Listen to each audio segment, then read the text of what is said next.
Olá! Hoje eu vou falar sobre bruxismo. Uma palavra um pouco estranha, não tem nada a ver com bruxaria, mas é algo que já está mais conhecido assim e muita gente tem bruxismo, algumas pessoas têm e não sabem, então hoje eu vou falar sobre várias coisas interessantes sobre isso. Tem muita gente que fala assim pra mim, eu tenho certeza que eu não tenho bruxismo, porque a minha mulher fala que eu não faço barulho com os dentes à noite. Mas o que acontece? Bruxismo não é só quando a pessoa range os dentes, tem aquele atrito e faz barulho. Tem gente que range e não faz barulho e tem gente que só aperta os dentes, dá aquela travada, né? Isso também é considerado bruxismo do sono. E tem um outro tipo de bruxismo que é o de vigília. É o que acontece quando a pessoa está acordada durante o dia, que são aqueles hábitos também de apertar os dentes, encostar os dentes, movimentar os dentes. Tem um também que assim é muito comum, principalmente quem é músico, ficar batendo os dentes no ritmo da música. Então todos esses hábitos são considerados bruxismo de vigília. O do sono e o de vigília são condições completamente diferentes. O do sono é determinado pelo cérebro. É o cérebro que faz com que a musculatura fique se movimentando, rangendo ou travando os dentes. Então não existe nenhum tratamento que a gente faça nos dentes que faça o bruxismo do sono parar. Não existe tratamento para isso. O culpado disso é o nosso sistema nervoso central. Então o que a gente faz é simplesmente proteger os dentes para evitar que eles sofram as consequências do bruxismo. Então a pessoa deve usar uma placa para proteger os dentes, né? Mas isso não vai fazer com que a pessoa pare de ranger.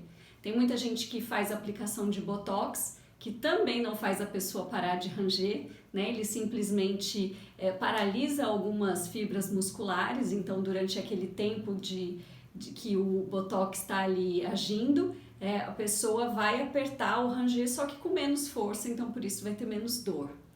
E no caso do bruxismo de vigília é diferente, a questão é comportamental, é um hábito que acaba às vezes se tornando até uma coisa automática e a pessoa nem sabe que faz isso. Então é super comum na primeira consulta dos meus pacientes eu perguntar se a pessoa tem algum desses hábitos e aí a pessoa fala, não tem. Aí eu explico e tal, e aí mais tarde nessa mesma consulta, então na segunda consulta a pessoa fala assim, nossa, agora eu tô reparando, eu fico o tempo inteiro assim, encostando os meus dentes. Isso é errado. A forma certa da posição da boca quando a gente está em repouso é manter um espaço entre os dentes. Você tem que ter um espaço aí de uns 2 milímetros entre os dentes quando você não está falando ou não está comendo, porque senão você está em bruxismo de vigília. E ambos trazem consequências. Eu já falei do bruxismo do sono, né? Porque ele pode desgastar os dentes. E a gente vê pessoas assim, jovens até de 20 e tantos, 30 e poucos anos, com desgastes muito acentuados nos dentes, pessoas que já perderam uma grande parte da estrutura dental, do esmalte dos dentes. E aí, se assim, jovens já estão nessa situação, imagina o que vai sobrar de dente daqui a 10, 20 anos, né? Preocupante. Então, realmente, é necessário proteger esses dentes. Então, mesmo que a pessoa não tenha nenhuma dor devido ao bruxismo, porque a própria musculatura já está acostumada, né, a fazer aquele exercício ali todas as noites, mas mesmo assim precisa proteger com uma placa. E o bruxismo da vigília, se a pessoa tem esse problema durante o dia, usar uma placa não vai adiantar nada, né? A pessoa vai ficar ali apoiando na placa, mas não vai parar de apertar os dentes. E isso gera muitos problemas. Isso gera muita dor, né? Dor muscular, dor de cabeça, dor de ouvido, zumbido de ouvido também pode ser causado por bruxismo de vigília. Então, o que a gente faz nessas situações?